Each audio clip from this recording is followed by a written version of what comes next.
নমস্কার বন্ধুরা, অমৃত কুম্ভ চ্যানেলে আপনাদের সবাইকে স্বাগত জানিয়ে আজকের রেসিপি শুরু করছি। আম পাকার পথে চলেছে, তাই কাঁচা অবস্থায় আরেকটা রেসিপি দেখাচ্ছি আমের। নিয়েছি দুটো কাঁচা আম। আমগুলো ছাড়িয়ে দেখি সামান্য হলুদ ধরেছে। কাঁচা অবস্থায় দুদিন বাড়িতে রেখে দেওয়ায় এরকম একটু হলুদ হয়ে গেছে, কিন্তু পাকা নয়, আর আঁটিটাও নরম, শক্ত হয়ে যায়নি। আমের ছাল আর আঁটি বাদ দিয়ে কুচিয়ে নিলাম। নিয়ে নিয়েছি এক মুঠো ফ্রেশ পুদিনা পাতা। পুদিনা পাতা ধুয়ে মিক্সি জারে নিয়ে আমের টুকরো কিছু দিয়ে দিচ্ছি। প্রথমবারে অর্ধেকগুলো আম দিয়েছি, আর একটু জল দিয়ে এগুলো বেটে নিচ্ছি। বাটার পরে একটা পাত্রে ছাঁকনি দিয়ে ছেঁকে নিচ্ছি। যে অংশটা ছাঁকা হবে না সেই অংশটা আবার বাকি আমের সাথে নিয়ে বেটে নেব।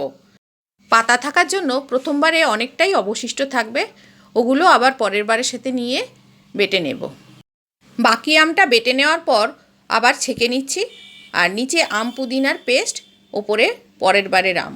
সব আমটা ছেঁকে নিয়ে আমার মিশ্রণটা এই পরিমাণ দাঁড়িয়েছে, কিন্তু এত সুন্দর একখানা গন্ধ বেরিয়েছে আর লোভ সামলাতে পারলাম না। ভাবলাম একটু শরবত করে খেয়ে নিই কাঁচা আমের। তাই খানিকটা আম নিয়ে আমি শরবত বানিয়ে নিচ্ছি। বাকি আমটা কি করে স্টোর করে রাখা যায় সেটা আপনাদের দেখাবো, তাই স্কিপ না করে পুরো ভিডিওটা দেখার অনুরোধ রইল আপনাদের কাছে।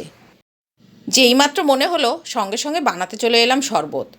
দুটো গ্লাসে 2 চামচ করে নিয়েছি চিনি, আর ম্যাঙ্গো পাল্পটা দিচ্ছি 2 চামচ করে।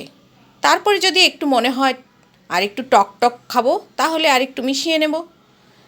এরপর ওতে দিয়ে দিলাম ভাজা জিরে গুঁড়ো, যাতে বেশ একটা জল জিরা টেস্ট আসে।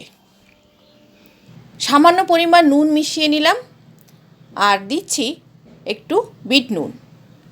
সব কিছু একসাথে মিশিয়ে নিয়ে জল দিয়ে তারপর বরফ দিয়ে পরিবেশন করতে পারেন, অথবা এর সঙ্গে বরফ দিয়ে তারপরে জল মিশিয়ে ভালো করে গুলিয়ে নিয়ে পরিবেশন করতে পারেন। যে কোনোভাবেই খান না কেন, শরবতের টেস্ট অসাধারণ লাগে। আম পুদিনার শরবত আপনাকে দারুণ সতেজ ভাব এনে দেবে। এই গরমে একবার অবশ্যই এই রকম শরবত বানিয়ে খান, আর নিজেকে সারাদিন তরতাজা রাখুন।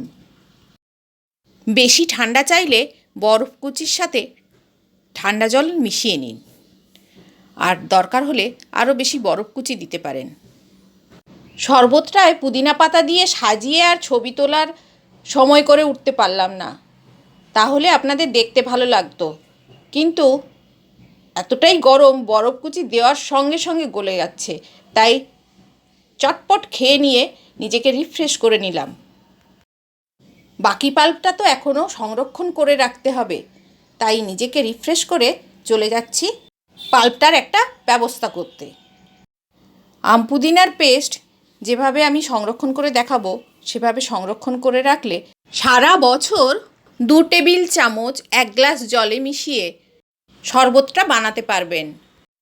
কাঁচা আমের শরবত বানানোর পর আর হাফ কাপের মতো পাল্প আছে। এই পাল্পটা সংরক্ষণ করছি কিভাবে দেখাচ্ছি। যে পরিমাণ পাল্প তার দ্বিগুণ পরিমাণ চিনি একটা পাত্রে নিয়ে নিলাম। চিনির অর্ধেক পরিমাণ জল চিনিতে মিশিয়ে চিনি আর জলের মিশ্রণটা ফোটাবো। জলটা গরম হয়ে চিনি গলে গেলে দিয়ে দেব ম্যাঙ্গো পাল্প। ম্যাঙ্গো পাল্প দিয়ে নাড়তে থাকবো। ক্রমাগত নাড়লে তলায় লেগে যাবে না।